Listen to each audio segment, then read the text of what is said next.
Alors l'année 2024 est un petit peu atypique quand même parce qu'on a des périodes de pousse qui sont complètement aléatoires avec des périodes un peu plus froides comme on a eu au mois de juin, au mois de mai un peu aussi, ou des fois des grosses chaleurs qui génèrent un peu de stress pour les plantes et donc des fois des montées en épiaison un peu plus rapides qu'on l'aurait aimé. Donc un pâturage qui n'a pas toujours été facile.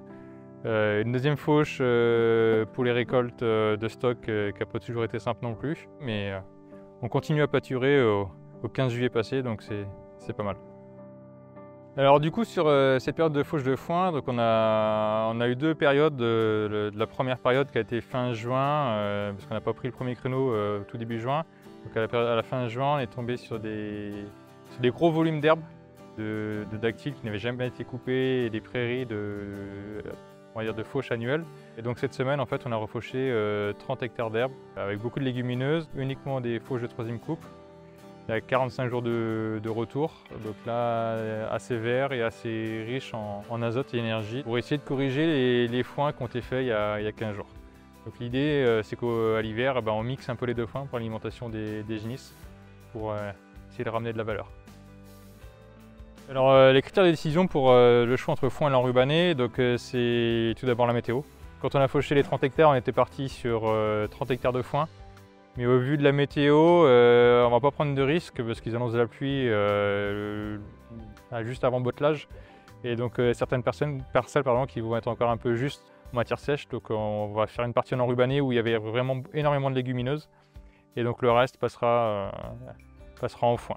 Donc ça va être sur une proportion 1/3-2/3 à peu près qui va passer en enrubanage et le reste en foin.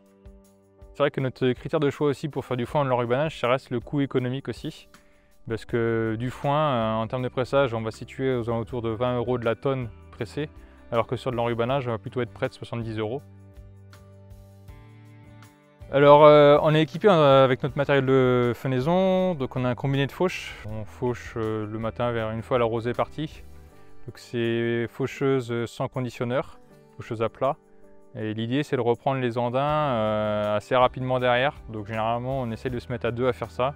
Parce que si on attend trop longtemps ou le lendemain, l'andin en fait, aussitôt faucheuse, il s'est déjà raffaissé au sol et donc du coup c'est plus difficile de le soulever et de le secouer. Et après, suivant les conditions météo, on fane le lendemain également et suivant les volumes aussi. Dès qu'il y a présence de légumineuses, on réduit le nombre de tours de prise de force pour être le moins agressif au fur et à mesure parce que plus c'est sec, plus les feuilles de légumineuses sont fragiles. Et le but c'est quand même de garder toutes ces valeurs alimentaires.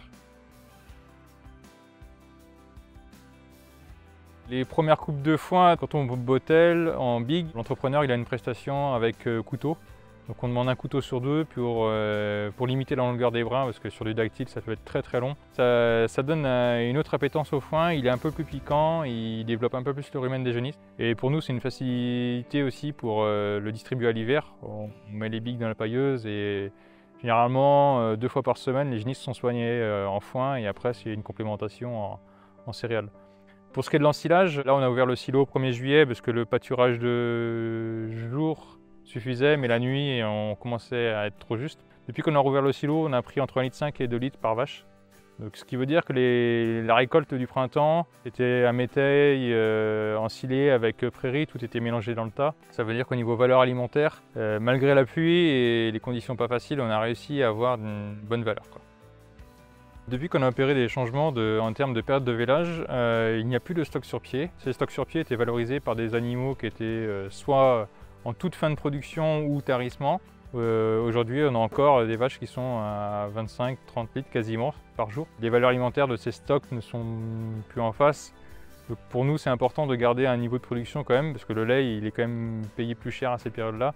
On doit être à 518 € les 1000 litres donc, sur le mois de juillet. Donc l'objectif, c'est quand même de faire du lait. C'est difficile de valoriser des stocks sur pied.